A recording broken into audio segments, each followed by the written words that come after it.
Olá, Natasha.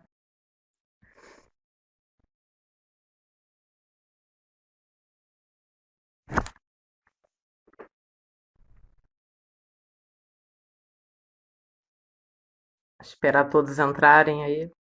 Boa noite.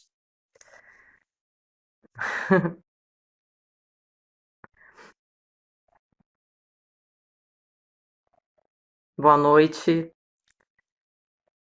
A gente vai dar prosseguimento agora às nossas lives do grupo Filósofas na Rede. Hoje vai ser a live com a nossa convidada, cientista Ana Bontorim. Estou esperando só ela acessar para convidar para a live. Boa noite.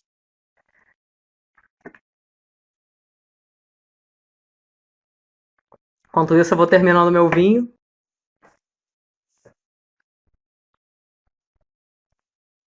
Ana Bontorim já entrou? Peraí, ainda não.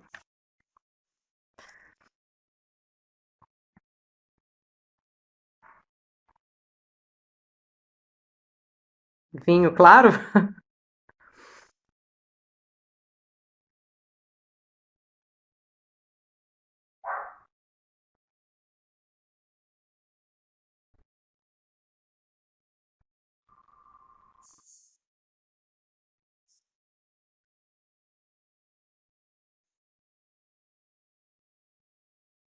Sem vinho não tem condições de passar essa quarentena, né?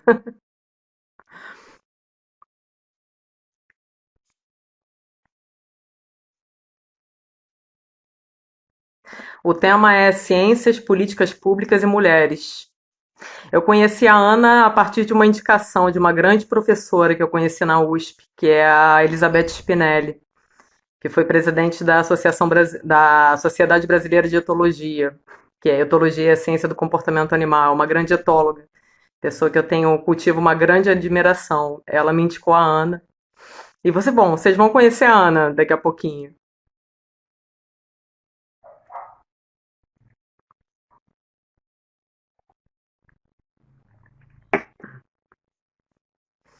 A Ana é uma cientista, tá, pessoal? A Ana não é filósofa, a Ana é cientista e ela tem uma trajetória acadêmica muito interessante. Ah, chegou. Espera aí que eu vou chamar.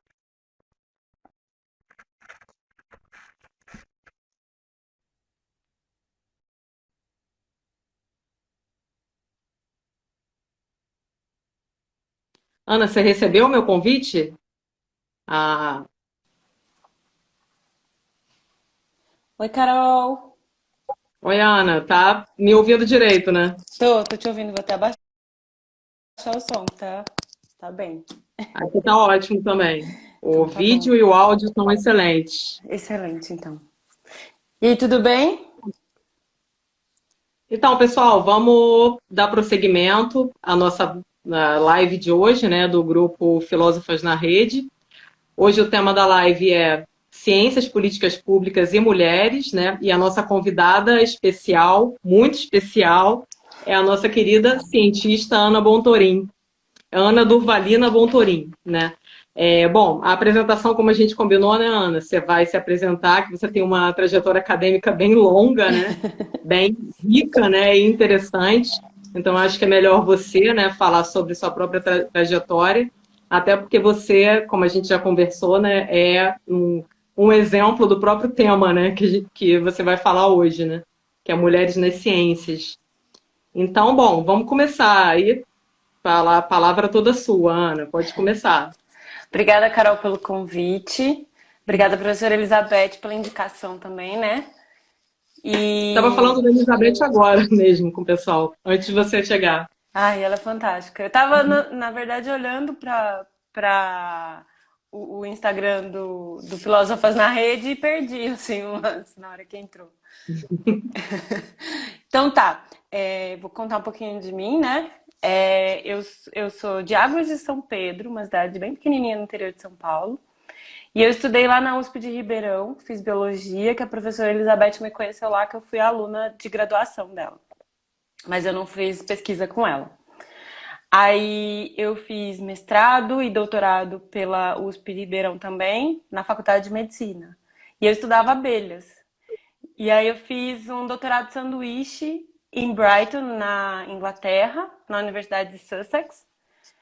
E terminei meu doutorado, fui para a Alemanha fazer um pós-doc em ecologia de abelhas. Então era tudo genética, abelhas, né, biologia do desenvolvimento. E daí em 2013 eu voltei e resolvi dar aula. Fui dar aula em Águas de São Pedro, na escola que eu estudei quando era criança. E achei que seria interessante, né? Só que eu não tinha licenciatura, porque antes eu queria ser uma professora universitária, como acho que a maioria do pessoal que faz pós-graduação, né? E aí eu resolvi mudar a carreira depois do pós-doc e o pessoal achou que eu tava maluca, né? O que é isso? Tá? Vai virar professora e tal, de escola pública, né? E eu adorei, mas eu passei no concurso e não podia assumir, porque eu não tinha licenciatura. Bom, aí a minha cachorra ficou doente e eu tava, né, praticamente desempregada, porque eu não podia assumir o meu cargo. E aí eu falei, bom, vou ter que fazer alguma coisa. Comecei a procurar emprego, minha cachorra ficou doente e eu fui levar um sangue dela em Piracicaba para fazer diagnóstico por PCR. Daí eu falei, ué, mas PCR eu sempre fiz, quem sabe essa moça tem uma vaga para mim, né? E aí eu arrumo um trabalho. Por incrível que pareça, ela não tinha uma vaga, mas ela terceirizava o serviço em Campinas e demorava vários dias para chegar, o resultado e tudo mais. E aí ela falou que se eu conseguisse, eu poderia montar o laboratório e fazer essa parceria com ela. E aí minha vida mudou porque eu saí de, né, professora, sonho de ser professora universitária, aquela, né, trilhando a carreira universitária. Daí eu resolvi dar aula na escola de águas, o que já mudou muito a minha visão, né, de mundo, do que a gente precisa fazer e como são as crianças e como é lidar com elas no dia a dia, os jovens, né? E aí eu entrei eu entrei nesse barco, né, de fazer uma empresa de tecnologia e desenvolver diagnóstico veterinário. E aí, em 2016, eu entrei na incubadora da Exalc, a Exalctech. E aí eu comecei a desenvolver os meus diagnósticos e hoje eu atendo Piracicaba, né? Algumas cidades daqui da região, Águas de São Pedro e tal, pela minha colega, que é a Animal Labor, e a gente faz esse diagnóstico veterinário. No mesmo 2016, né, a vida pessoal também estava acontecendo. E aí eu descobri um grupo que chama Promotoras Legais Populares. Você conhece, Carol? Não, não conheço. Promotoras Nossa. legais populares. Isso, é um movimento feminista fantástico. Fantástico. Se você puder Vai. depois passar o contato para eu escrever no. Vou contar pra você e aí a Isso. gente. Tá, eu vou contar pra Uhum. você quem são elas, né? Então, as promotoras legais populares, elas são um movimento feminista de mais de 25 anos no Brasil e é um movimento de educação popular em direitos das mulheres. Então, é Uhum. uma educação em roda, né, bem freiriana, de que alguém vai lá e conta a sua experiência e ensina os caminhos que a gente pode alcançar os nossos direitos. Então, esse é um grupo, é uma rede de grupos que são municipais. Em São Paulo, as reuniões acontecem na Câmara dos Vereadores. Acho que em Limeira também. E aí tem pelo Brasil todo. É um movimento latino-americano, na verdade. Começou com a Melinha Teles. Conhece a Melinha Teles? Uhum. E aí a Melinha Teles trouxe para o Brasil nos anos 80, 90? 90, depois da Constituinte. E em São Paulo ele já tem mais de 25 anos e todo ano ele acontece e tem no Brasil todo. A gente pode, em Piracicaba, a gente tem desde 2016, em Limeira, São Carlos, né, Rio de Janeiro. Com certeza em alguma cidade vai ter, ou alguém vai conhecer uma promotora legal popular. E é maravilhoso. O movimento, ele te educa em direitos e te ensina feminismo interseccional, que a gente vai falar um pouquinho, né? Uhum. E é maravilhoso porque ele é totalmente gratuito, é de acesso e é maravilhoso, né? E mudou minha vida. Aí, com esse curso, eu comecei a me envolver em movimentos feministas ali em Piracicaba. E aí eu conheci, né? Já tinha terminado pós-doutorado e tudo mais, e aí eu conheci a pós-graduação em Educação em Direitos Humanos, E aí a Ah, bióloga foi fazer educação em direitos humanos, né? Uma cientista. E no mesmo ano de 2016 surge o Mulheres nas Ciências, né? Que ah, é o nosso grupo de militância feminista por direitos das mulheres dentro da academia. Né? A gente põe mulheres para falar sobre é, a própria história, trajetória. A gente gosta de dar voz às mulheres. Ninguém precisa ser a blogueirinha, né? Cada uma fazendo o uhum. seu, mas a gente dá voz para todo mundo. E aí o movimento veio todo junto. E a pós-graduação, ela começou em 2018. E aí, por estar no meio do movimento, eu conheci a pós-graduação assim que ela foi lançada, mas eu só me inscrevi no segundo ano. E aí eu tô fazendo ainda. Esse ano a gente tá parado agora, né, no segundo ano de pós, porque tá o Covid, a gente só teve acho que duas aulas, e aí nós paramos. E aí a gente tem que ficar estudando para poder escrever os TCCs e tudo mais. Então, lá na sala tem biólogos também, Carol, que é muito legal, né? Professores de biologia, Uhum. tem advogados, tem muitas psicólogas, tem pessoal que tá já se aposentando, mas que sempre É bem militou. interdisciplinar. É super. E é Uhum. muito legal, muito legal. Então, essa pós também dá uma visão, né, diferente, dá uma perspectiva, porque você faz uma rede de colegas, de contatos.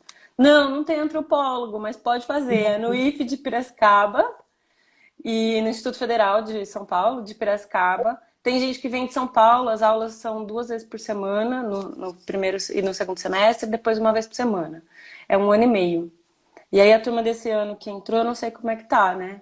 Porque só teve acho que 2 aulas também, igual a gente. Bom, acho que é um pouco isso a minha trajetória, Carol. Falei um montão. Por isso que eu sugeri que você se apresentasse, porque Sim. é mágico, né, você falar sobre sua trajetória, que é realmente incrível, né? E eu acho que você não falou nem a Obrigada. metade, né? Porque Contei um pouquinho mais realmente. do profissional, né? Que é, Uhum. assim, é isso. Eu acho que a possibilidade que eu tive durante a minha pós, né, que algumas pessoas também tiveram na mesma época, de muita bolsa, né, de possibilidade de ir para fora, fez muita diferença na nossa formação, sabe? Uhum. Eu acho que foi bem legal essa parte de ter tido essa oportunidade nesse país. Aham. É, se você puder contar sobre a sua trajetória, as dificuldades que você teve que enfrentar na sua trajetória em termos de machismo institucional, racismo institucional, machismo epistêmico, racismo epistêmico, tendo em vista que você é mulher e negra. Se você puder contar para a gente as suas experiências, né, na sua trajetória acadêmica. Eu falo que a cor da pele da gente mais clara, ela disfarça muita coisa, né? E aí a gente só percebe depois que a gente entra para militância e consegue trocar experiências com outras mulheres, né? Então, nos momentos em que algumas coisas aconteceram, talvez eu não tenha percebido, né? Até porque eu tinha uma orientadora que ela era incrível e ela sempre me botou para frente, o meu co-orientador. Bel, maravilhosa, saudade de você, desculpa. A Bel foi técnica do laboratório lá de Ribeirão e ela ajudava a gente muito no início da graduação. Ela é incrível, uma pesquisadora maravilhosa. E aí a gente tinha muita gente, né, que não era racista, claro, mas esses traços talvez eu não tenha percebido antes. Hoje eu consigo identificá-los rapidinho, né? E é muito difícil. E machismo, imagine, né? Se não tem. Será que você é capaz? Eu tive um orientador na Inglaterra, ele é argentino, mas ele, como argentino ele é de Buenos Aires, mas ele era filho de espanhol e ele era muito machista e muito racista. Ele fazia diferença entre os alunos. E tinha eu, uma mexicana, e nós éramos as piores para ele. Daí depois tinham os meninos portugueses que ele também não gostava muito. E o adorado dele era o inglês e a espanhola. Então, assim, ele era o pior que eu já conheci, assim. Em Ribeirão não foi tão difícil, sabe? Talvez por eu estar com a minha orientadora, que sempre foi uma mulher desbravadora. A Claudineia também era do meu grupo de pesquisa, né? Ela tá aqui com a gente. E a gente... Eu não me lembro de ter muita coisa ruim em Ribeirão, mas esse episódio de ir pra Inglaterra tinha muito isso. E a gente entendia que ele não gostava da gente, mas a gente achava que era porque a gente era latino-americana e pronto, né? Mas eu acho que essas outras questões também pioravam, sabe? É, xenófobo e machista. E ele era argentino, ele não era inglês, né? E porque os pais eram espanhóis, então ele se acreditava, né, superior, assim. E as picadinhas de pernilongo de todos os dias. Ele me disse no final que eu eu era uma boa técnica de laboratório, mas eu não sabia fazer perguntas, né? Enfim, era muito lamentável mesmo a participação que ele tinha na vida das pessoas. A minha amiga, ela fez o doutorado inteiro com ele. E foi bem difícil, foi bem difícil. Mas eu tinha o suporte aqui do Brasil, né? Com o meu orientador e a minha orientadora. Então, ele ficava desacreditado porque ele achava que eu não sabia nada, porque ele trabalhava com drosófila, as mosquinhas da fruta. E é como se fosse um Lego, né, na biologia, a mosca da fruta. E a abelha não, a abelha é um organismo que ela tem uma interação social, é muito diferente. Você não pode ter abelha mutante, igual você tem drosófila mutante, que você põe dentro de um potinho e tá tudo bem, né? E aí eu não tinha muito conhecimento de drosófila, até porque eu não trabalhava com drosófila. Eu sabia das coisas que dava, que eu li em artigo, mas eu não tinha conhecimento diário de como fazer. E aí um dia ele não sabia nada de abelhas, ele queria escrever um projeto com abelhas. E aí eu vi que o respeito dele comigo mudou quando eu dei uma aula para ele de umas 3 horas sobre abelhas, com as referências bibliográficas, o ano, o nome da revista e tudo mais, que eu não sabia de drosófila. Aí ele entendeu onde estava o meu conhecimento. Mas ainda assim, ele continuava sendo machistão de sempre e tal. Eu acho que esse foi um exemplo que me pegou mais forte, assim. Os outros eram picadinhos de pernilongo diária e que a gente está acostumado desde criança, né? Não que seja bom, mas a gente sabe lidar um pouco melhor, né? Mas ela permeia tudo. E aí, em 2016, quando surge o Mulheres na Ciência, ele surge dessa necessidade da gente discutir o machismo dentro da academia. Que várias mulheres sendo silenciadas, várias mulheres sofrendo abusos gigantescos, né? Então, é complexo. Tem uma pergunta aqui, Carol, podemos Pode, ler? pode, sim, sim. Como podemos É, lutar para acabar com esse tipo de relação tóxica na academia?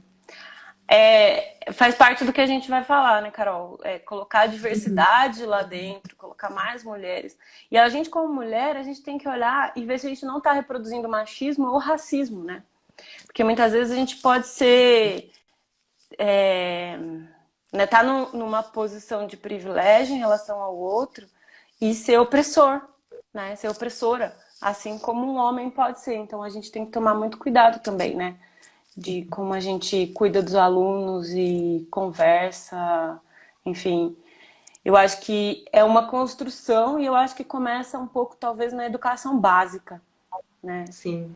Eu acredito muito nas crianças.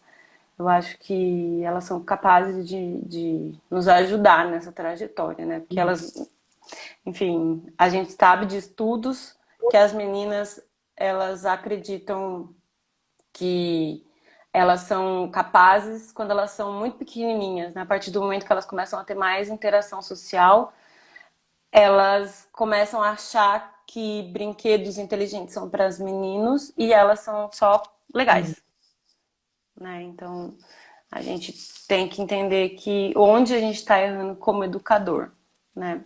E como educadora. Acho que é isso. E aí tem algumas Aproveitando pessoas... pode falar. para já encaminhar para algumas perguntas, né? Que eu acho que são as perguntas principais, né? Você Sim. falou um pouco da sua trajetória, né? tem três questões que, inclusive,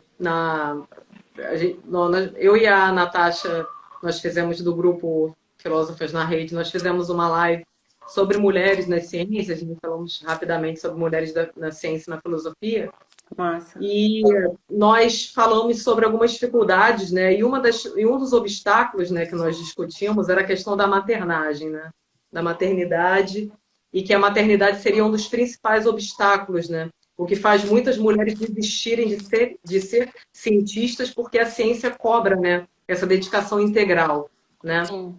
Então, queria que você falasse um pouco sobre isso, dessa desistência, né? Que tem muitas mulheres que se dedicam à academia, às ciências, mas acabam desistindo. A desistência é muito grande.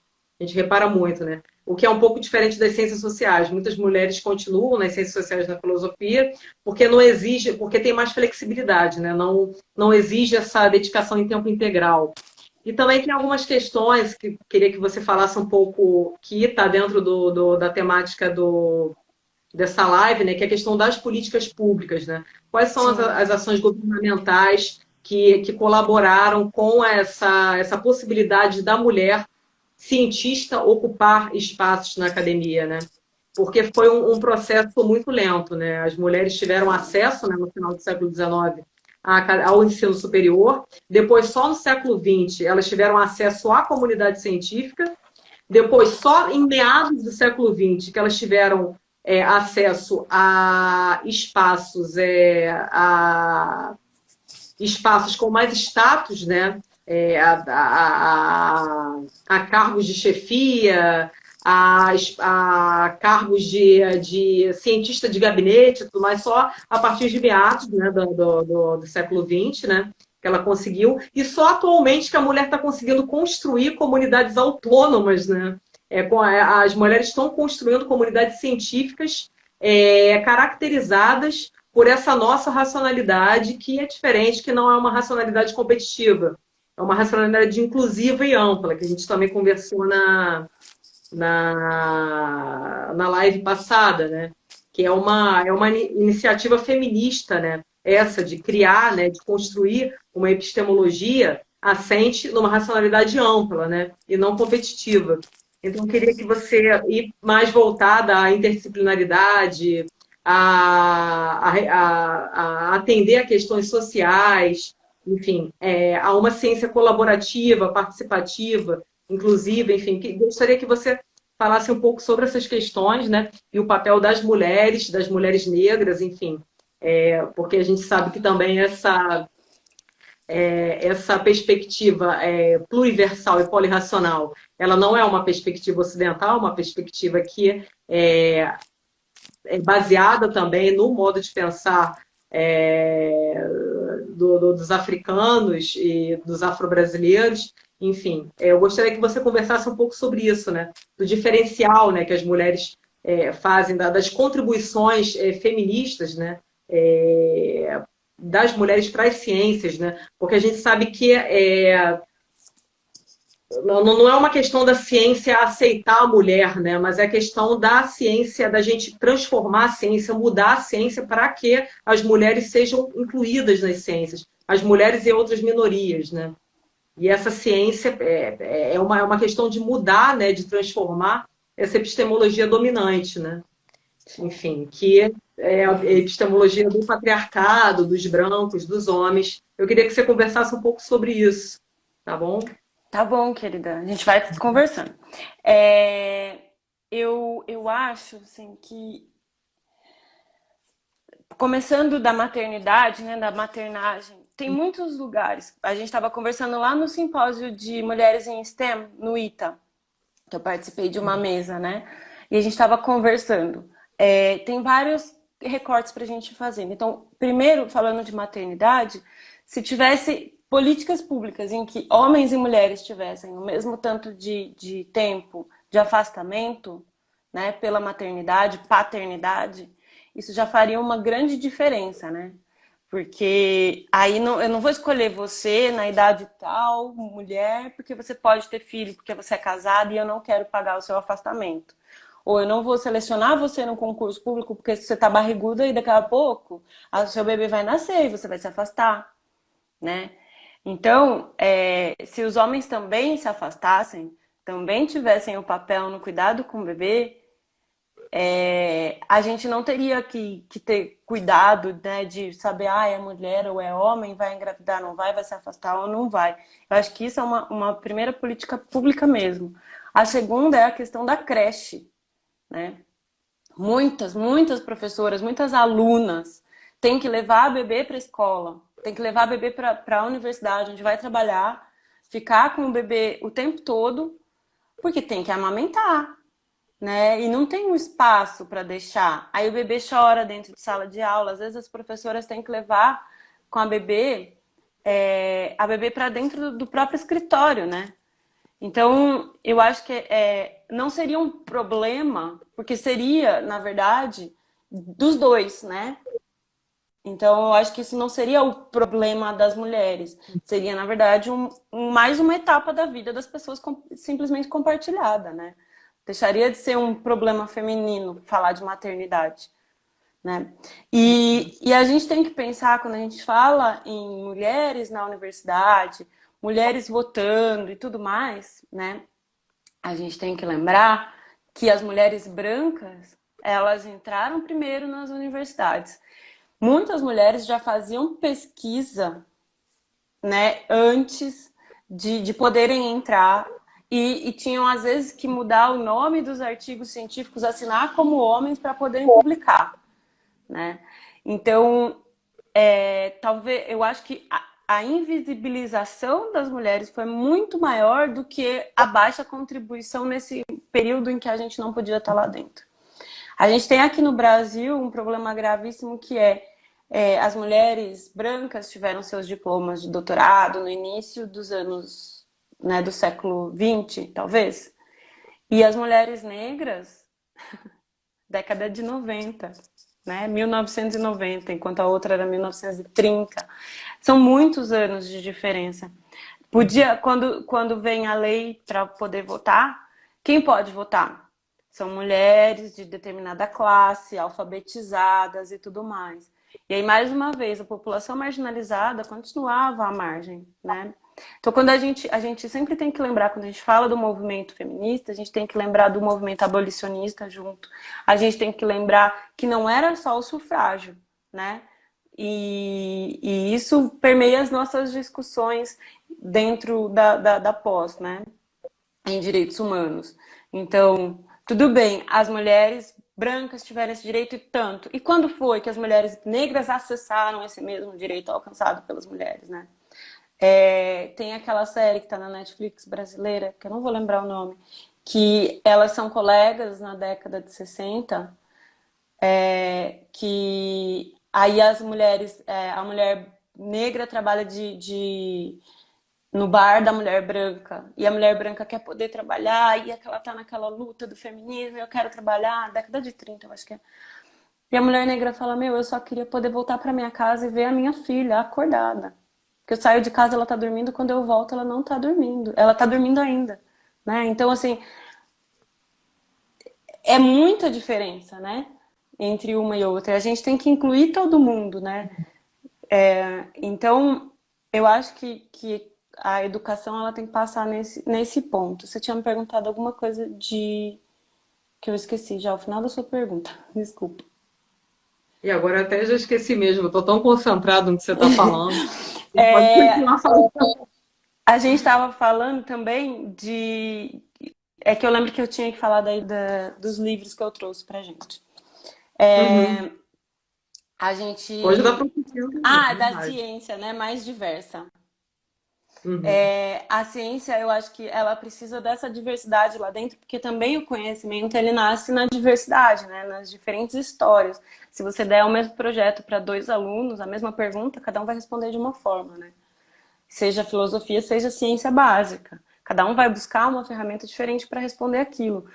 Então, eu acho que os saberes, né, eles têm que ser todos respeitados, né? E isso, muitas vezes, não é. Então, a gente tem, por exemplo, mulheres, né? A gente tem que realmente se lembrar de não reproduzir o machismo, não reproduzir o patriarcado, não reproduzir todas essas opressões que a gente recebe no dia a dia para fazer realmente diferente do que está aí. Não adianta nada a gente chegar a uma posição de chefia, a uma posição de professora e reproduzir tudo que está posto. Né? Então, a gente tem que construir coisas novas. Eu acho que para quem gosta, né, e quem busca novos horizontes, eu não sei se já conhecem a Bell Hooks, esse livro aqui, ele é o Ensinando a Transgredir e a Educação como Prática da Liberdade. Ela conta, né, como foi passar de uma escola para negros, que antes era tudo separado, né, nos Estados Unidos, onde os saberes eram compartilhados de uma forma, para uma escola onde ela ia compartilhar com brancos, né, e que era da maneira que a gente vê hoje, eurocentrada, né. E o quão isso foi difícil para ela, o quanto que é essa mudança, né. Então, a gente vê várias crianças que não conseguem se adaptar à escola. Talvez porque não seja o padrão para todo mundo, né? Então, a gente tem que ver, a gente tem que estudar coisas diferentes, sair dessa perspectiva eurocentrada. Você tem várias filósofas, né, dentro das filósofas na rede que podem falar disso muito melhor, né, do que eu, com certeza. Eu só estudo esses livros, tento aplicar no dia a dia. E que podem nos guiar, né? Nos levar a fazer diferente do que está aí. Tem também esse livro aqui que a minha amiga me indicou, que são Conteúdos Cordiais para a Biologia Humanizada, uma escola sem mordaça. Você já viu esse? Esse é de 2017, se eu não me engano. 2019? Primeira edição 2019. Ele é super fresquinho para falar, né, do material que estava aí da escola sem partido. Então, conteúdos cordiais para uma escola sem mordaça.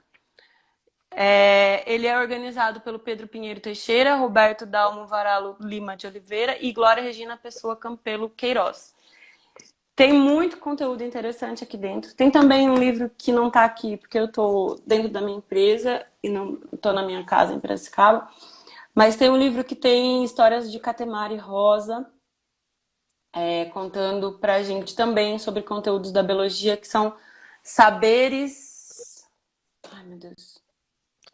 Eu ponho depois pra você e aí você posta no Ciência, no Filósofas na Rede, para o pessoal.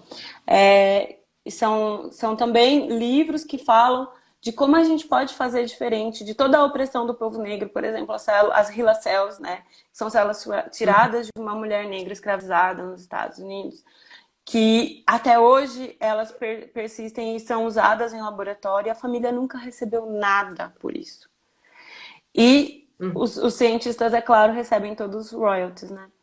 Então a gente precisa saber não só que quem está lá, como está fazendo também, né?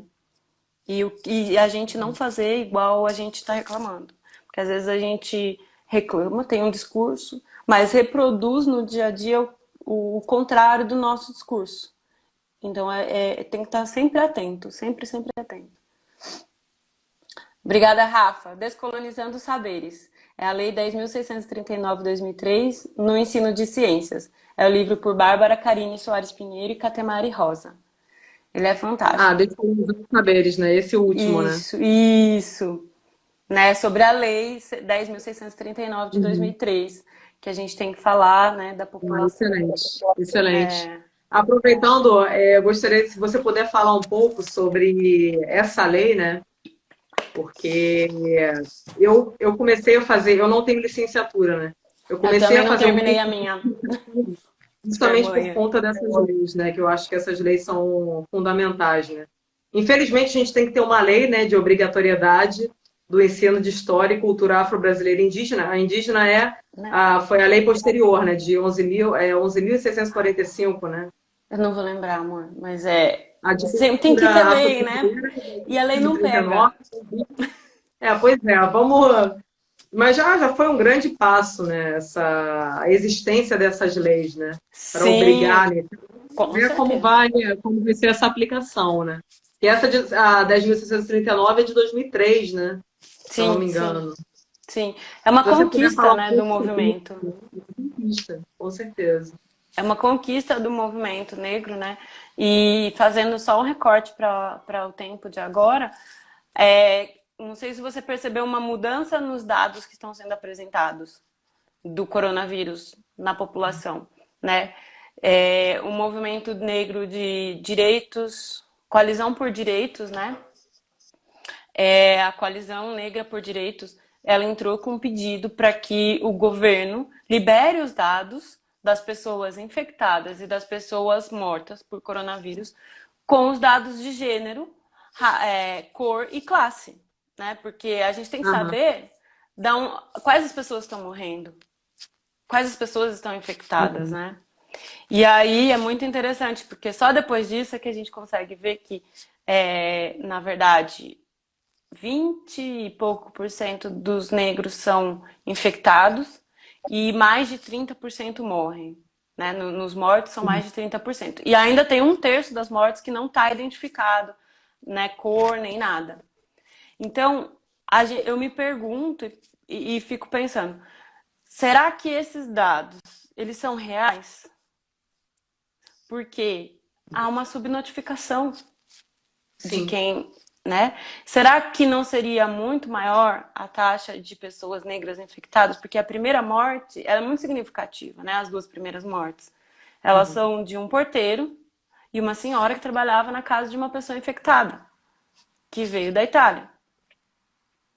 Então, é lógico que a base da população vai primeiro, porque vai continuar trabalhando e a hora que percebe já tá ruim, já tá mal e já foi. Né? E fora que o país não tem. O SUS foi sucateado, né? Tá cada vez pior. Então, se já era ruim, tá pior. Eu não pago plano de saúde por uma questão de ideais, né? Uhum. E a Água de São Pedro é muito pequenininha. Eu passo a maior parte do tempo na casa da minha mãe. Então a gente tem um bom atendimento aqui. É maravilhoso o atendimento da saúde. Mas sim, não tem poucos dados falando também na televisão sobre a África, né? Então, Uhum. a lei 10.860 e 639 de 2003, Uhum. ela é necessária justamente por isso, né? Para lembrar que a gente precisa falar da população, porque nós somos 54% da população. Uhum. E Foi se a gente silenciado. exatamente. A gente foi silenciado, a gente né? Tentam nos silenciar, mas hoje com as redes e o movimento se fortalecendo, tá mais difícil, né? Então, tá muito, muito complicado. Mas essa lei, ela lembra, né? E assim como o dia o mês de novembro todo, não é só o dia 20 de novembro, o mês de novembro todo nos lembra da luta, né? Que a gente tem que ter o ano inteiro para sobreviver, né? Uhum. E dar voz, vocês darem voz às pessoas, é incrível. Muito obrigada. É incrível poder ter pessoas falando sobre si mesma, né? Falar, não ser objeto de estudo, mas ser o próprio sujeito do seu estudo, né? Uhum. Com certeza. Então, eu acho que faz toda a diferença, né? Faz toda a diferença nas políticas públicas dentro das universidades e tudo mais. É muito difícil uma criança ter um professor negro, né? Eu mesma tive poucos, poucos. Na escola eu tive, mas na graduação eu não me lembro de ter tido nenhum professor negro. Então, como a gente se identifica enquanto cientista, né? Você não se vê no livro. Então, essa lei ela é fundamental, né? Uhum. Porque a criança negra, ela nunca vai achar que ela pode também, se ela quiser, ser cientista. Ela pode também ser engenheira, ela pode também ser qualquer coisa que ela quiser. Porque ela é um ser humano tão capaz quanto o outro. Né? As nossas dificuldades são muito maiores. Porque a maior parte, tem um estudo do PNAD, que mostra que a maior parte da população, a gente não precisa nem do estudo, né? Mas a gente tem aí os dados para corroborar o que a gente fala. Os dados mostram que a população brasileira, a maior parte da população em situação de vulnerabilidade, a população em situação de pobreza, a população em pobreza extrema, é tudo a maior parte negra. E aí quando você vai para os não pobres, você muda o gráfico de barras. E aí a população branca faz a maior parte. Então, se nós somos a maior parte da população, como que a gente não, né? Onde que tá?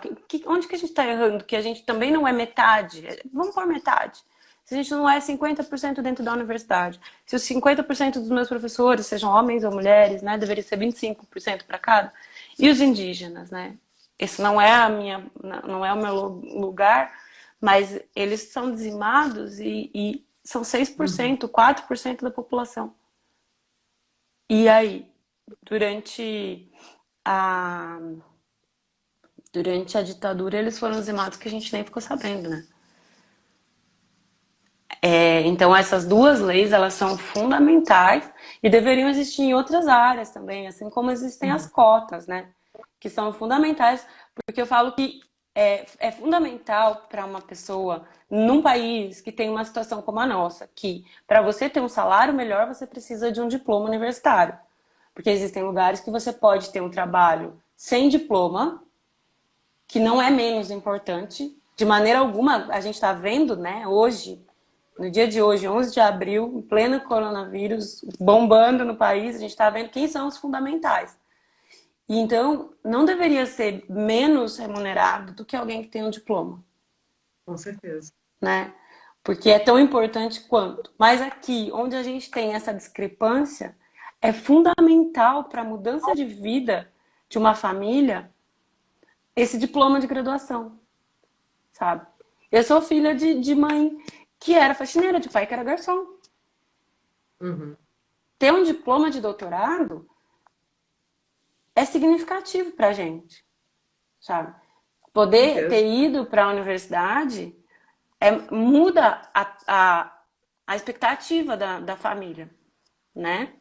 Então, eu imagino uma pessoa que está numa comunidade, né? Que está numa situação de extrema vulnerabilidade.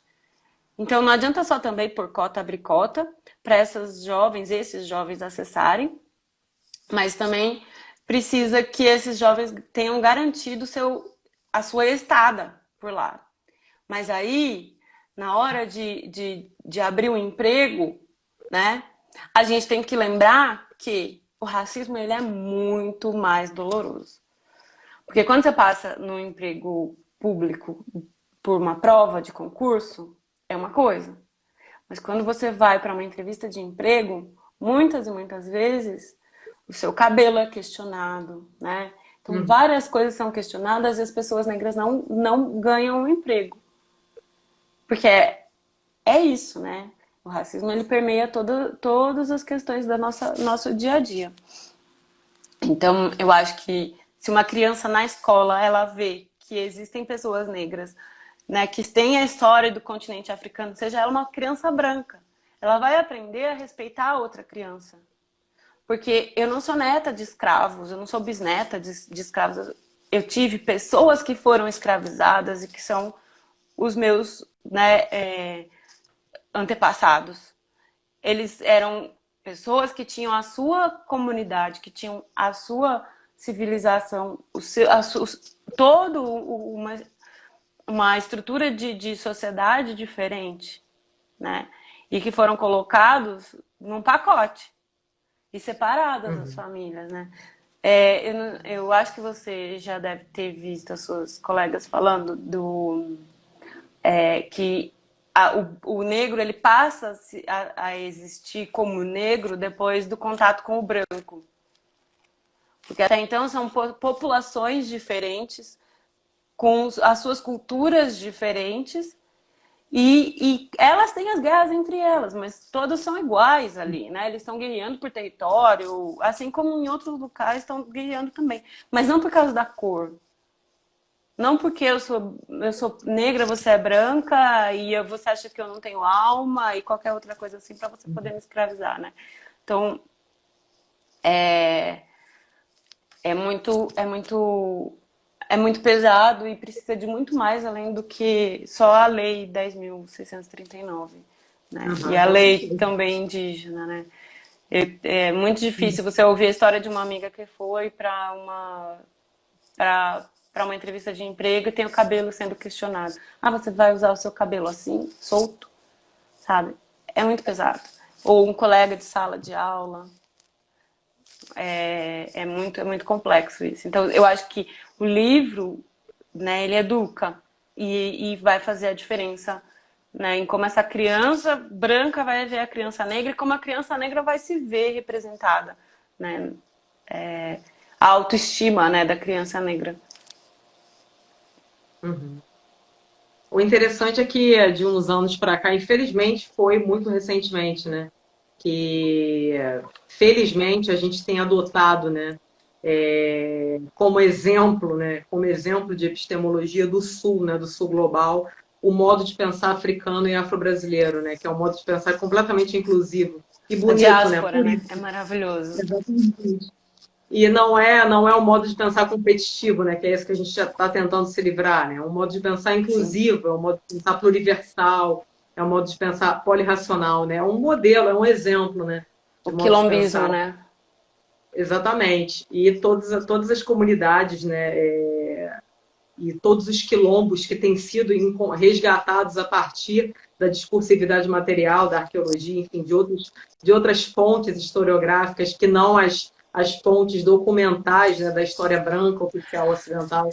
Então, tem Sim, certas coisas que, assim, é um exemplo mesmo, né? É uma aula, né, que a população afrodescendente pode dar, né, para o brasileiro e para o subalterno, de como ser, né, subalterno, né, de como ser periférico, né, de como criar a sua própria epistemologia, uma epistemologia que, na minha visão, na minha perspectiva, é superior à epistemologia dominante, que é monolítica, que é pobre, né, nesse sentido, é hegemônica, é sim, competitiva. A gente está cansado de competição, né? sim. Então, é uma coisa que é um modo de pensar que é um exemplo também para o restante das minorias, né? Mulheres, homossexuais, enfim, membros de comunidades, enfim, e tantas outras minorias, né? É, Então, até. eu acho que é interessante e eu gostaria, só para concluir aqui a minha parte, Não, eu só ia fazer um eu PS estava só. com Eu meu não ia falar, pitina não. da fala, só para não ficar muito tempo parada, e a pessoa vai falando Não, tão faz bom, é bom, é bom. Eu gosto de conversar. porque realmente você está falando, você está fazendo uma excelente palestra, não tenho muito o que falar, né?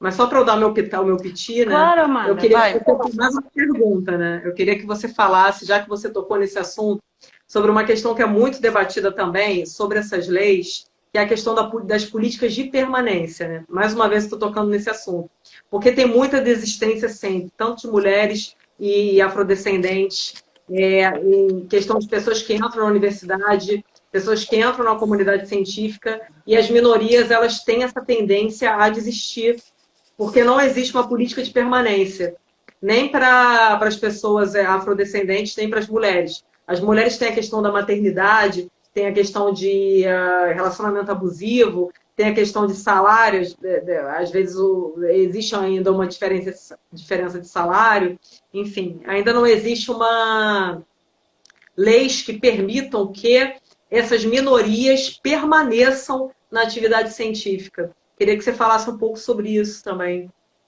Eu só ia fazer um Vou parênteses pedir, antes. assim. Eu só ia fazer um parênteses antes de uma coisa também um pouquinho delicada, mas que você estava falando, né, vale para negros, para gays, para, né, a comunidade toda LGBT e tal. Eu ia dizer que até antes, né, das igrejas aceitarem as pessoas LGBTs, os centros de Umbanda em Candomblé eram os que aceitavam, né? Então, Sim. assim, até na religião ela é muito mais, né, permissiva e tudo mais. E tem comunidades indígenas que acreditavam que era uma pessoa, era um homem, uma alma de mulher no corpo de um homem, uma alma de homem no corpo de mulher, né? Duas almas, uma de homem e uma de mulher. Então, assim, é muito mais rico, né? Muito mais é, fluido, eu acho, do que opressor e dominador, né? Que é isso que é a outra, né? E aí precisa dessa violência para poder dominar e permanecer, né? Bom, você perguntou das políticas de permanência, falou que as mulheres é, têm maior desistência, né, e tudo mais. Imagina só, a gente com bolsa, fazendo a pós-graduação, né, já passava por situações de opressão, né? Então, a gente tem que lembrar que tem assédio moral, assédio sexual, né, contra as mulheres. E a gente conseguia permanecer porque a gente ainda tinha bolsa. Algumas pessoas não, porque o assédio era muito pior, né? Então a gente tem todos os dias. Obrigada, Ingrid. A Lei 11.465 de 2008, lei que estabelece o estudo de povos indígenas nas escolas. Sim. Então, a gente tem, hoje em dia, né, falta de bolsas. Isso é fato. Mas imagina que diariamente, como diz a Márcia Barbosa, que é da Federal do Rio Grande do Sul, uma pesquisadora em física, e ela fala muito sobre mulheres na ciência, ela é premiada, enfim, é uma líder, né, dentro do movimento. E aí ela fala que a gente recebe diariamente picadinhas de pernilongo. Então, cada uma dessas... Ah, mas será que você consegue? Ah, não, mas ela é mulher. Dá pra ele, porque, né, ele vai conseguir. Ou então, quando você como um homem é chamado de determinado, uma mulher é chamada de cabeça dura. Tô sendo bem eufêmica, né? Porque existem outras questões muito maiores do que isso. Então, eu acho que tem essas questões do dia a dia que vão minando as nossas energias, que vão nos fazendo achar que a gente não é capaz e que a gente tem que desistir e tudo mais. E aí a gente vai somar isso agora umas questões de pode não ter bolsa. Então, como é que você vai trabalhar durante o dia para estudar à noite? Porque muitas meninas e meninos, né, pobres e periféricos, eles têm que trabalhar, porque eles têm que ajudar em casa. E aí vai estudar à noite e vai trabalhar durante o dia. E como isso é possível, né? Se a universidade a gente tem que fazer trabalho, a gente tem que fazer pesquisa para poder terminar o TCC, tem muita prova, é muito pesado. Seja o curso diurno, seja o curso noturno, né? É realmente um trabalho mesmo. Você se dedica àquilo para você ter o conhecimento acumulado. E aí é muito fácil de desistir, né? Porque você tem que pegar não sei quantas horas de trem, de ônibus, e para chegar no trabalho, depois pegar trem e ônibus para chegar na universidade, trem e ônibus para chegar em casa, né? E onde você almoça, não se alimenta direito. Então, tem muitas questões que nos fazem desistir. A USP tinha bem pouco, né? Antes das cotas, algumas políticas de permanência que eram o auxílio moradia ou a própria moradia universitária. Eu tô falando da USP porque é a que eu conheci de perto, tá? Tinha para algumas pessoas auxílio alimentação. Tinha uma colega, a Mariana, que morava comigo, ela fazia um trabalho na biblioteca e aí ela recebia um salário para ela poder se manter. Tinha auxílio alimentação, só que em dinheiro para aqueles que eles não conseguiam dar. Auxílio moradia em dinheiro para aqueles que eles não conseguiam dar moradia. Então tinha bastante formas de ajudar os alunos que precisam de expansão, na verdade, né? Porque a USP tinha pouco, porque tinha mais alunos de classe média, enfim. E aí ela ajudava os de classe mais baixa. Mas eu, por exemplo, minha mãe tinha casa própria, a gente não conseguia receber. A gente nem tentou, porque era parte lá da coisa, ó, ter casa própria, tal, não podia, né? Então, nessa época ela tinha um restaurante também, então aí não ia poder, mas ninguém sabe, ninguém tá vendo se tem lucro, se tem prejuízo, né? E você, como é que você vai se alimentar?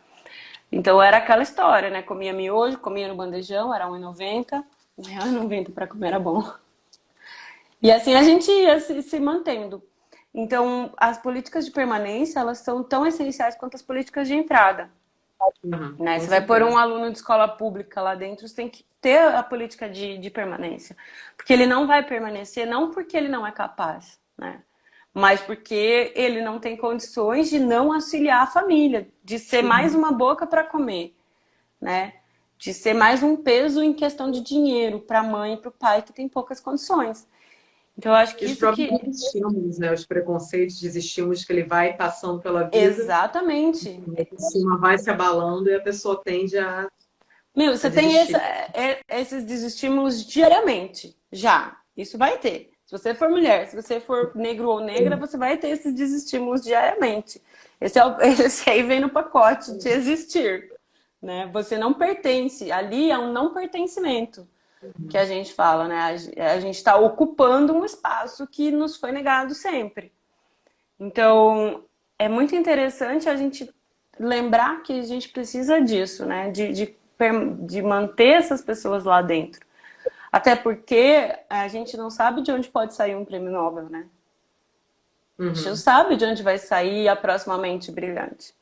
Pode ser aquela criança que não tem o que comer, né? Mas se ela tiver acesso, né? É mais fácil. Porque o pessoal, é isso. A molecada já tem os dados do PNAD, de novo. Você tem aumento de acesso à escola infantil, à educação infantil, para 2013, né, desde os anos 90. Então, após a Constituinte, né, o acesso à universidade, à escola, vem aumentando, né? E aí você tem o aumento e a equiparação entre brancos e negros, homens e mulheres, de acesso ao ensino infantil e Fundamental 1, Fundamental 2, parecido. Mas aí, no ensino médio, você já tem uma maior desistência da população negra. E aí você volta para olhar para os outros gráficos. Tem que lembrar sempre do outro. Por quê? A população negra está entre os pobres. Qualquer classe de pobre, vulnerável, né? E a população branca está a maior parte dentro dos não pobres. Então, o ensino médio já é quando a mãe fala, moleque, vai trabalhar. Menina, vai trabalhar? Porque eu não tenho condições de te manter aqui. É menor a desistência do que antes, mas ela existe. E aí, a universidade é aquele funil, né? Então, não tem... É muito, muito menor. Muito menor. O acesso as mulheres, falando em mulheres, né? As mulheres são 27% dos bolsistas de pesquisa do CNPq, dados do CNPq. Tem uma parte que não declara a cor e tem 3% dos bolsistas CNPq são mulheres negras. Ou seja, 73% são homens. Né? Já é uma maioria esmagadora. E aí, dentre as mulheres, só 3% desses 27%, né? 3% são mulheres negras. Então, é bem difícil. É bem difícil. Então, tem que mudar isso, porque quem que vai pensar nessa permanência? É alguém que veio de uma classe social mais privilegiada? É mais difícil. Pode ser que pense, mas é mais difícil. Quem viveu a realidade, quem vive a realidade, pensa melhor. Pode falar. Você quer cancelar para você concluir tudo? Porque já vai terminar agora, eu tenho medo de na hora que você estiver falando. Vamos concluir. Eu acho que é melhor a gente eu não tô olhando encerrar o relógio. e começar outra. Porque eu acho que já vai acabar exatamente agora. Falta 1 minuto. Aí eu vou. Então, assim, eu vou começar mais uma e te chamo, tá bom? Tá bom. Até já.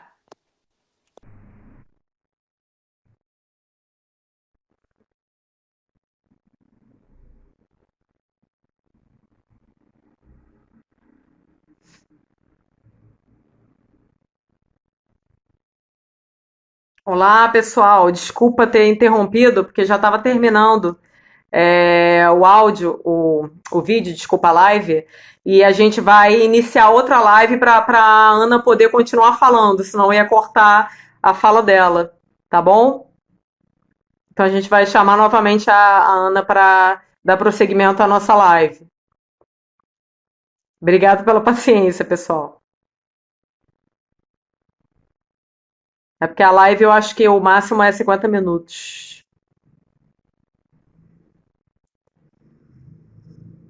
Ah, tá aqui. Ah, tá aqui.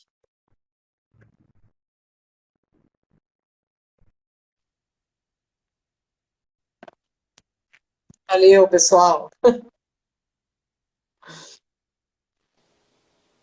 Oi, Ana, desculpa aí, porque senão ia cortar. Você ia estar falando e ia cortar, e é horrível isso. A gente está Não, falando. menina, agora que eu vi que eu sou muito tagarela. Não, pode falar à vontade. Agora que você pode, fica super à vontade aí, tá todo mundo gostando. Eu tô adorando, assim. Pode falar quanto você quiser agora, que nós temos uma nova live. Não, vamos lá, vamos lá. Também daqui a pouco o povo já tá cansado da gente. E tem umas pessoas que fizeram perguntas também. Se o pessoal que Sim. fez pergunta e não foi respondido, se quiser colocar a pergunta para a gente responder agora, novamente, nessa nova live, eu agradeço, porque É bom a gente falar. sai e perde as perguntas. Pode Sim. continuar, Ana. Então, eu acho que é fundamental, na verdade, né? O auxílio permanência para as cotas. E acho que só vai pensar nisso quem passou por isso, né? De maneira geral, é lógico que tem gente que vai pensar um pouco no próximo, mas não sabe qual é a real dificuldade, né? Então, eu acho que, né, esse primeiro acesso e ter concursos que possam entrar profissionais mais diversos, ou mesmo que não tem diversidade dentro do meu departamento, então chama a gente para conversar, Uhum. né? Tem muita gente de movimento que estaria totalmente aberto para conversar. E qual é a importância, né? A Márcia Tavares está falando da importância dos IFES nessa Isso. democratização da ciência. Com Uhum. certeza.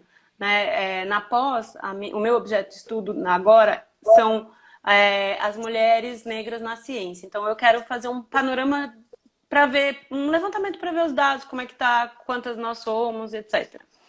E aí, as vagas nas universidades, em 10 anos, elas dobraram, né? Elas são quase 1.800.000, eu acho, vagas. Com a abertura dos IFES, né, dos Cefetes e tudo mais pelo Brasil afora. Então, hoje, por exemplo, um jovem está numa cidadezinha pequenininha, ele tem acesso a uma universidade de qualidade, Uhum. né? Ele tem acesso a um ensino médio com professores doutores. Isso muda a vida de um jovem, né? Então, é muito bom isso. Os IFES, eles fazem um trabalho importantíssimo, porque 50% das vagas dos IFES, elas são de cotas. Cotas para negros, cotas para as universidades públicas, cotas para jovens com menos de um salário e meio, né, pela família, cotas para indígenas. Então, elas são fundamentais para a democratização do acesso ao ensino, com certeza, né, é fundamental.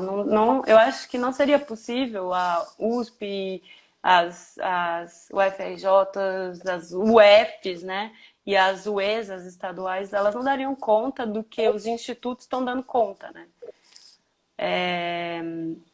Sim, e nos ensinos de base tem muito mais meninas do que meninos. Os meninos desistem antes, tanto na universidade também. Isso é um outro tema que a gente discute, né, dentro das. Eu não sei como é nas humanas, mas de maneira geral, as mulheres são a maioria, né? Se a gente pegar os dados da universidade, não separar por área, as mulheres são a maioria, e depois, quando a gente. São as mulheres, na verdade, acho que 60%, se eu não me engano, de mulheres, a procura de mulheres é 60, mais de 60% na área de ciências humanas, né?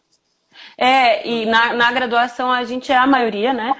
Mas quando chega em cargos de professores, já muda um pouco o panorama. Uhum. E conforme a gente vai subindo na carreira, né? Professor, como chama? Chefe de departamento, reitor e essas coisas, a maioria vai ser sempre homem, né? seja da área de humanas, seja da área de exatas, da área de biológicas, né? Se exatas já não tem nem quase meninas, imagina. Assim. Então, assim, até nas áreas que tem mais mulheres, os homens ocupam as cadeiras de, de, de, de, de decisão, né? Uhum. E eu acho que isso é importante, ter mais mulheres e mais população diversa dentro das cadeiras de tomada de decisão, né? É difícil, mas tem que furar. E aí quem conseguir furar a bolha tem que levar outras, né? Eu acho que é Sim. mais ou menos isso. A Thalita falou das ciências exatas, né? Uma coisa que a gente discutiu também. Ciências exatas é engenharia, ciências da computação. O número de mulheres é bem menor, né, do que tanto as ciências biológicas e as ciências sociais, o maior, parece que é mais ou menos, aproximadamente 67%. As ciências biológicas, eu acho que é por volta de 30 e poucos, as ciências exatas já cai para 20 e poucos o número de mulheres, né? Então ainda tem essa. E a explicação, praticamente quase toda a explicação se deve à questão do próprio machismo, né? Mesmo estrutural e epistêmico, né? Das mulheres, enfim, dentro das ciências duras. Ainda tem muita. Eu gostaria que você falasse um pouco sobre isso, né? Tem A questão das estudos, né, exatas. que mostram por que as meninas não vão para a área de exatas, né? Elas são desestimuladas quando começam no ensino fundamental, né? Ah, não, mas a menina tem uma pequena dificuldade para aprender. Ah, mas é que menina é difícil mesmo para aprender matemática. É coisa de menino, né? Então, São coisas objetivas demais para a subjetividade das mulheres, né? As mulheres são exato. associadas ao excesso de subjetividade, que é algo menos científico do que, enfim, a objetividade masculina, né? Por outro lado, as mulheres são objetificadas, né? Dentro desse processo de exploração, né? Uma coisa interessante se estudar, né? Com São certeza. ciências subjetivas, mas são objetificadas. Especialmente as mulheres negras de pele clara, né? A gente é objeto, né? Eu achei minha camiseta da graduação e eu era da minha sala, a única da minha sala, menina negra. E aí eu recebi o nome durante, na verdade não era não foi o meu apelido de graduação, mas foi o que escreveram na minha camiseta de matrícula. Né? E é tão impactante isso, ver isso hoje, né? E entender por que isso ocorre. Escreveram na minha camiseta Globeleza, né? E é muito significativo. Porque qual que é a representatividade da mulher negra até em 2003? Qual que era? Hoje a gente já tem Maju, já tem um monte de mulheres, né, levantando a bandeira do movimento negro lá dentro das TVs, né? E tem mulheres em outros papéis que não de doméstica e tudo mais. Mas quais eram, né? Os exemplos que a gente tinha. Então é muito fácil, né? Virar e chamar uma moça de Globeleza, né? Eu achei assim simbólico demais, sabe? Até tirei uma foto da camiseta antiga. Achei interessante. Mas é isso. Carol, o que você queria mesmo? Você tinha me perguntado além disso? Então, acho que você conseguiu responder assim todas as perguntas que eu fiz super bem. Eu estou adorando a sua fala, nem. Mas assim, eu preciso falar alguma coisa, né? Como âncora aqui da conversa, eu preciso continuar falando, né? Embora eu prefira te escutar, né? Mas só vou fazer dois comentários, algumas coisas que eu gostaria que você comentasse um pouco, que está ligado mais à sua área, que é as ciências biológicas, né? Existe uma certa diferença, né, entre a procura das mulheres para as ciências biológicas e para as ciências exatas, por exemplo, né? Porque existe uma coisa que algumas feministas, as feministas que são consideradas as feministas essencialistas, elas confirmam, né, essas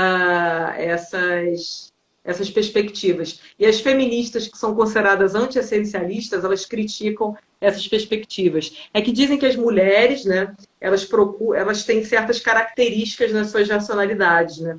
E por isso que elas se simpatizam, preferem mais as ciências biológicas do que as exatas.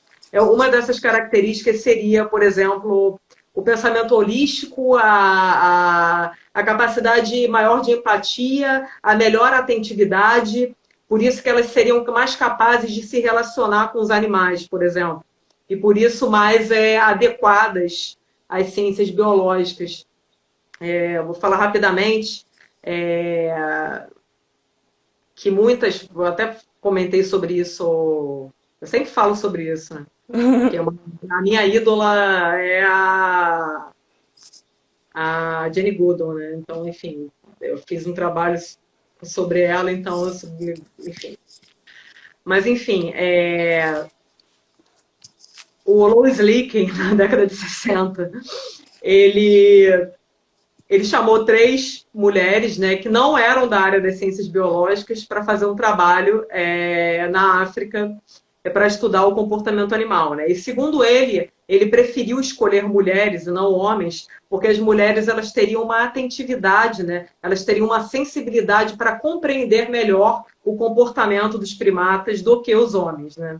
Então essa seria uma perspectiva que inclusive foi muito criticada por muitos feministas anti-essencialistas, e eu sou uma feminista anti-essencialista, embora eu seja fã da Jane Goodall e das primatas, né? Da Euphosia e da Biruta Galdicas. Então, mas eu gostaria de saber a sua opinião sobre isso, já que você é uma bióloga também, uma etóloga também, né? Trabalha com comportamento e estabelece essas relações intersubjetivas com os animais não humanos, né? Então, assim, a Jane Goodall, a Jane Goodall tem uma história muito bonita, vou contar bem rapidamente. A Jane Goodall era garçonete. Embora mulher branca, né, europeia, tal, inglesa, ela era garçonete, ela teve que estudar e trabalhar bastante para conseguir dinheiro para realizar o sonho dela de ir para a África. Aí ela trabalhou como secretária, né, no Museu do Quênia, e lá ela conheceu o Louis Leakey, né, que era o pesquisador paleontólogo, né, e primatólogo que trabalhava com, enfim, evolução e comportamento de primatas, comportamento de hominídeos, né. Aí ele se surpreendeu, né? Ele ficou encantado com o conhecimento que ela tinha, que não era um conhecimento acadêmico, né? Era um conhecimento de uma pessoa que era apaixonada pelos animais e pela África. E ele acabou contratando a Jane Goodall, e só depois de muitos anos na África, em interação com os chimpanzés, que a Jane Goodall foi fazer um curso de etologia. Só depois de muito tempo, né? E a Jane Goodall, ela sofreu muitos preconceitos, justamente por ser mulher, né? Por não ser acadêmica, né? Eram 3 preconceitos, né? Por ser mulher, né? Por não ser acadêmica e por estabelecer como metodologia, e ela revolucionou a primatologia ocidental por causa disso, porque dentro da primatologia ocidental, a Jane Goodall foi a primeira a reconhecer que os primatas tinham cultura, né? Só a primatologia oriental que reconhecia isso. A Jane Goodall foi uma das primeiras, e por transformar a metodologia da primatologia, né? Ela fazia uma etnografia, ela estabelecia relações de contato íntimo, né, com aqueles primatas. E ela sofreu vários preconceitos quando ela foi para a capa da National Geographic. Um dos pesquisadores que leu disse que ela só foi parar na capa da National Geographic, não pelo trabalho, pelo mérito dela, mas porque ela tinha belas pernas, né? Quer dizer, isso foi divulgado, né? Ela só conseguiu aquela capa porque ela tinha belas pernas. E que ela era uma pessoa que falava absurdos, porque ela botava nome nos chimpanzés. O que é isso? Uma pessoa escrever artigos científicos chamando os chimpanzés pelo nome. Então, e ela dava bananas para os chimpanzés, enfim, ela foi bombardeada na época, né? Imagina se fosse uma mulher negra, né? Olha que ela era branca, né? Imagina se fosse uma mulher negra. E tem essas questões dentro das ciências naturais, tem essa coisa, né? Muitas mulheres procuram as ciências animais, né? Eu gostaria que você falasse um pouco sobre isso, né? Porque, afinal de contas, enfim, algumas feministas anti-essencialistas, elas falam um pouco sobre essa questão, né, desse reconhecimento como um objeto, né, das mulheres, como os animais foram objetificados, as mulheres também foram objetificadas, então eles se reconhecem como minoria, estabelecem relações, né, dentro dessa categoria a que eles foram reduzidos, né, pelo patriarcado, pelos homens brancos europeus. Então eu gostaria que você falasse tô correndo para você poder falar. Então, eu gostaria que você falasse um pouco sobre isso, a sua experiência como bióloga e etóloga com os animais, a sua experiência científica, que você já falou da questão política, da questão, enfim, o que não vai, você não vai deixar de falar, né? Também está tudo interligado. Mas eu gostaria de que você falasse da sua experiência científica como pesquisadora mulher, né, com os animais. E por que você se interessou em pesquisar isso? Na verdade, então, você também é como é? Essencialista. Especialista. Então, assim, quando a gente olha dados, eu vou começar pelos dados. As mulheres, elas estão sempre nas categorias de cuidados com o próximo. Então, as mulheres são a maioria dentro da saúde, a maioria, né, assim, e a maioria, quando eu digo, é 70%, é dispar mesmo, né? Dentro das biológicas, a gente está ali nos 50, 60, os cursos são bem equivalentes, assim, né, durante a graduação. E aí tem, né, uma sutileza nisso, né? Por que que as mulheres estão nas áreas de cuidado? Se você tem um curso de física e ele é bacharelado, você vai ter maioria homens. Só que se esse curso de física for de licenciatura, você pode até conseguir uma maioria de mulheres. Porque as mulheres são professoras. Então, a física para dar aula, eu acho que eu consigo, né? Então, tem essa questão a mulher não pode ser física, a mulher não pode ser matemática, enfim. Então, os cursos de licenciatura, que são um tipo de cuidado também, né? Os cursos de pedagogia. Então, eles são sempre ocupados, na maior parte, por mulheres. Aí, a gente tem, na biologia, metade e metade. Eu não sou etóloga, eu sou uma curiosa de comportamento, eu sou geneticista. Né? E eu não acredito que exista uma diferença fundamental no cérebro que nos faz ser muito mais empáticas ou não. Por exemplo, quem cuida de um bebê tem maior produção de ocitocina, né? Então faz ficar desperto à noite, o bebê chora, a pessoa vai lá e cuida, tá. Se for um bebê que está com pais, um casal de homens, um dos dois vai produzir mais ocitocina do que o outro. Então, um dos dois, que será o principal responsável, vai ter um comportamento igual que uma mãe, uma mulher. Né? Que a gente acha que esse comportamento maternal, ele é feminino. Não, ele é do cuidador principal. Então, será que se a gente der uma boneca na mão de um menino para ele cuidar e embalar como se ele tivesse um filho, para ele trocar, mandar ele cuidar do irmão, igual a gente faz com uma menina, né? Fazer comida, né? Ensinar o cuidado com o outro. Será que ele não vai desenvolver empatia igual as meninas? Será que é tão dependente de gênero assim? Né? E o cuidado com o próximo, será que o homem não pode cuidar de alguém? Então, eu não acho que a gente vai, né, de uma forma que a gente... só as mulheres podem se preocupar com as crianças. Eu acredito muito que a gente é moldado, né? Então, as mulheres, muitas vezes, elas nem pensam que elas podem ser física, né? É uma questão cultural, é uma questão, né, que perpassa a sociedade. Então, a gente nem pensa que podia ser física, engenheira, qualquer outra coisa. Mas, eu gosto de cuidar. Será que você gosta de cuidar ou você foi ensinada a cuidar? Né? Eu fiz biologia porque desde eu nasci no mato, né? Eu nasci numa chácara. Eu nasci numa casinha pequenininha, mas meu pai tinha cavalo, a gente vivia andando no meio do mato. Depois eu mudei para uma chácara. Então eu sempre, né, tive cachorro, tem foto pequenininha, cachorro debaixo do braço, assim. E sempre no meio dos bichos, no meio das plantas e tal. Então é uma coisa que eu gostava. Eu queria ser médica quando eu era mais nova. Daí eu desisti porque eu tinha preguiça de estudar. E a pessoa faz doutorado, né? Não sei onde está a preguiça de estudar. Mas aí eu resolvi ser bióloga porque em 2000 teve a Dolly, né? O clone. Então em 2000 era o ano que eu saí do colégio e estava indo para o cursinho para fazer o vestibular. Então eu acreditava que eu queria descobrir a cura da AIDS e tal. Então esse era o meu foco. Então eu acho que assim é uma construção, né? E não vejo que eu tenha ido fazer biologia porque eu me identificava, não sei, pode ser uma questão mais filosófica, né, de uma maneira geral, não pessoal, eu tô falando agora muito pessoal, mas eu fui fazer porque, sei lá, tô aí, sabe assim? E gostava de fazer biologia e não tinha dúvidas, né? Eu tinha dúvidas da área que eu queria seguir, então eu tentei fazer biologia marinha. Minha mãe não tinha dinheiro para eu poder fazer estágio na praia, Ribeirão Preto era muito longe, né? Então eu queria estudar golfinho, bem típico, né, de quem faz biologia. Depois eu queria estudar células troncos, até que eu me apaixonei pela biologia do desenvolvimento, que é como a gente se desenvolve dentro do útero até a gente virar um, né? Então passa pelos estágios de uma célula, duas células, etc, até virar um organismo complexo.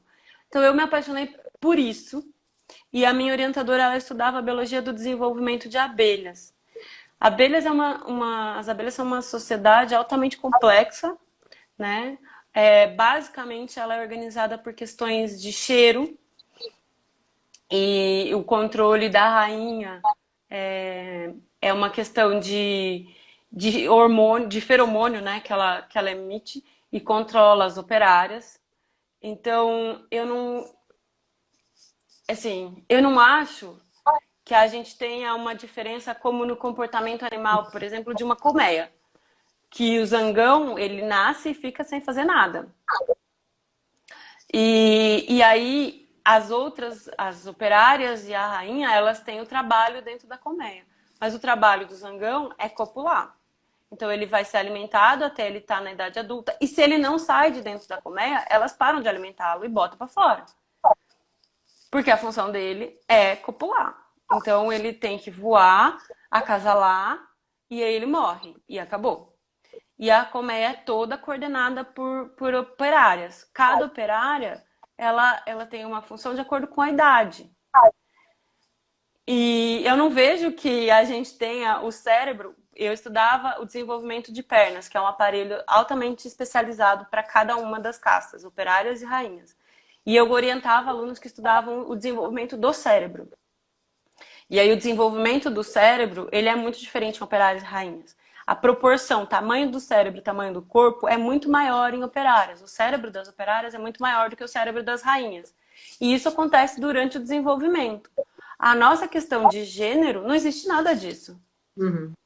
É idêntico. O desenvolvimento é igual, o cérebro é o mesmo. Criaram até, né, naquela história de darwinismo social, lendas urbanas de que homens têm cérebros de tal jeito e mulheres de outro.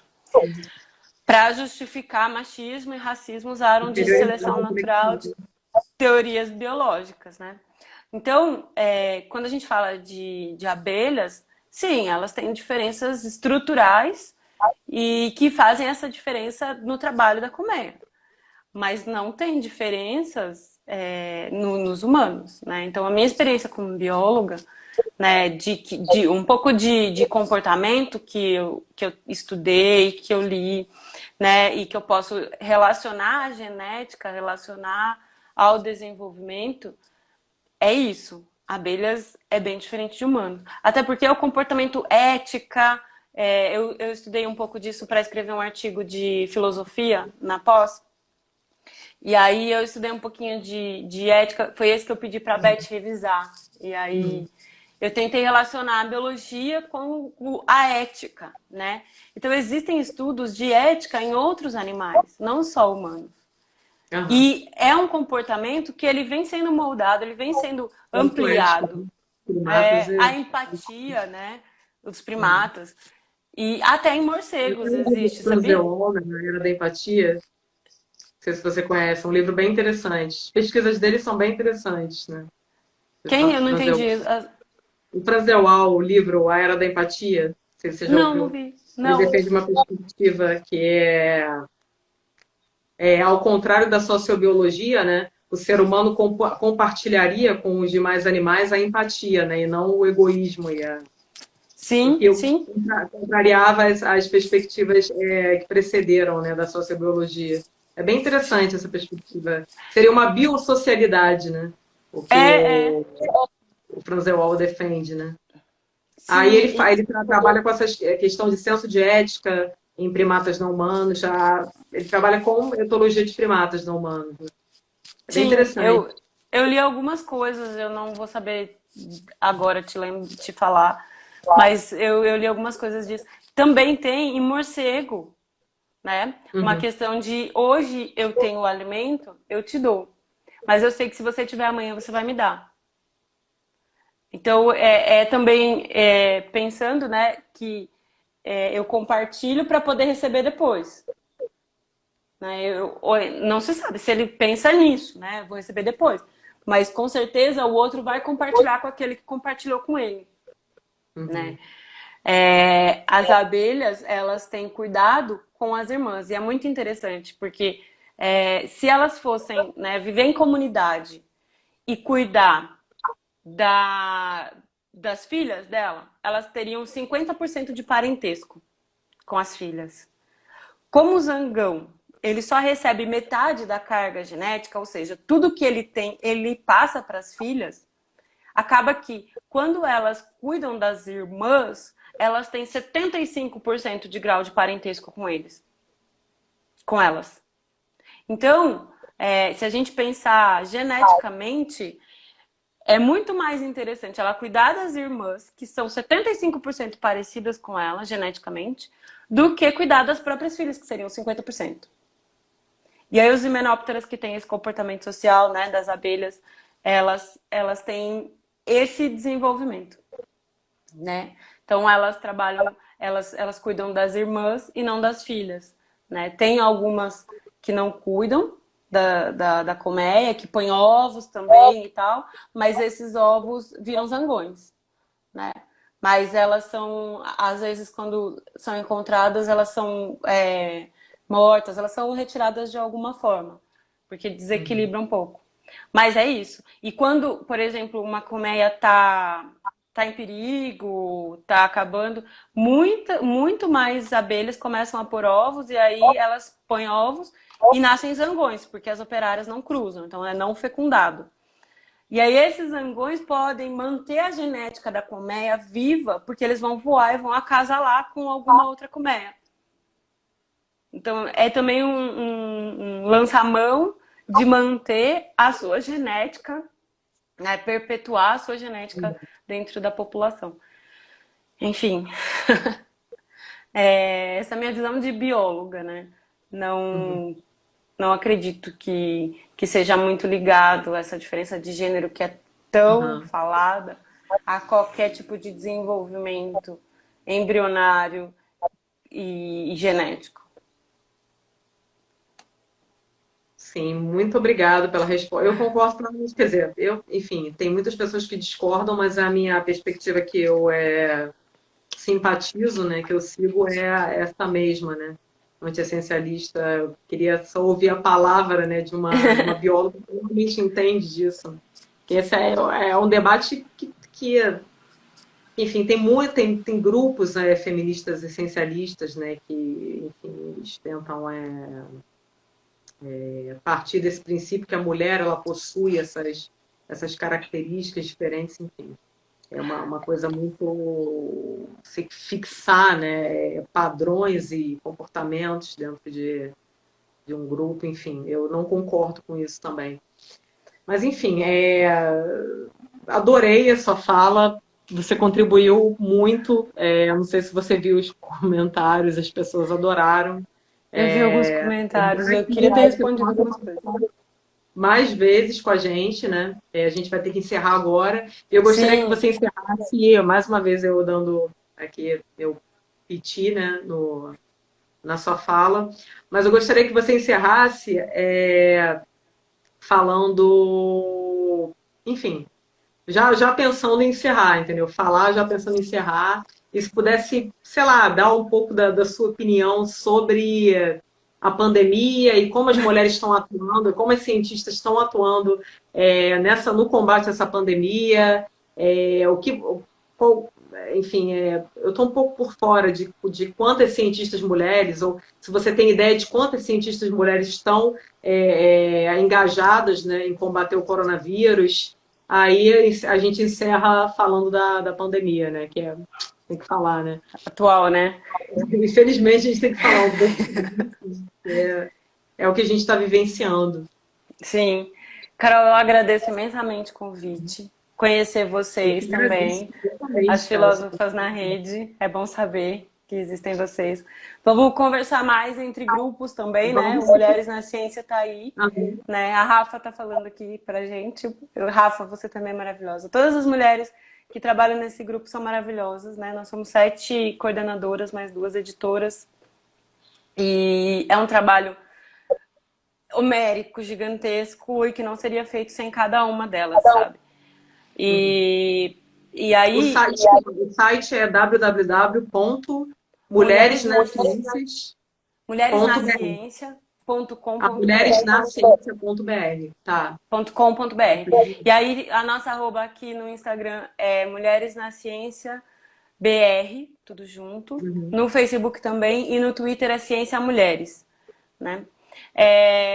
Mulherada que quiser escrever pra gente, contar a trajetória, a gente adora, né? Quando postar coisas, marquem a gente reposta, porque a ideia do grupo é fazer a divulgação de mulheres e não nossa, né? Então é que as mulheres possam contar a sua própria história. A gente é só um veículo, né? Obrigada, Ingrid. mulheresnaciencia.com.br tá aí embaixo. Então, eu acho que assim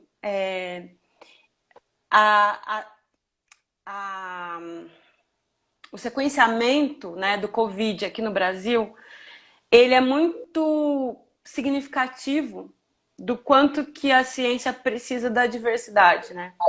Porque ele conseguiu ser muito mais rápido do que no mundo todo, em 48 horas.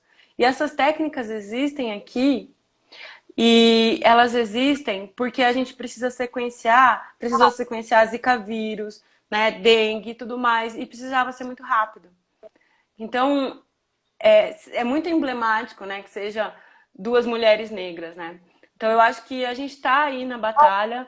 Poucas mulheres devem ter coragem de pôr a cara para enfrentar um Roda Viva, por exemplo. Então, acaba sendo um homem branco mesmo, porque você vai ser espetada de diversas formas, não só pelo que você pensa, mas pela sua pessoa, como você disse, da etóloga, né? Maravilhosa, com conhecimento não acadêmico muito maior do que os acadêmicos e questionada pelo seu próprio conhecimento, né? Então, eu acho que é isso, a nossa força, a gente mesmo que tem que falar por nós. Então, para quem quiser contar a sua história, para que outras mulheres se inspirem, porque uma inspira a outra mesmo.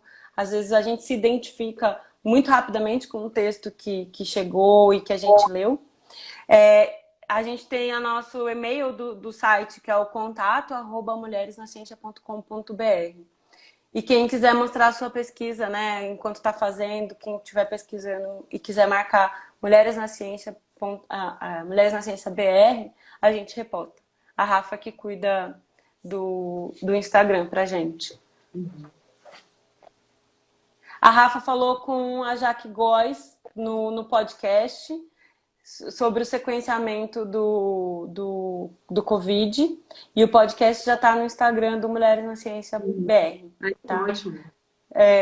Então, tem bastante informação lá. As meninas, elas trabalham muito, a Rafa e a Ingrid, elas fazem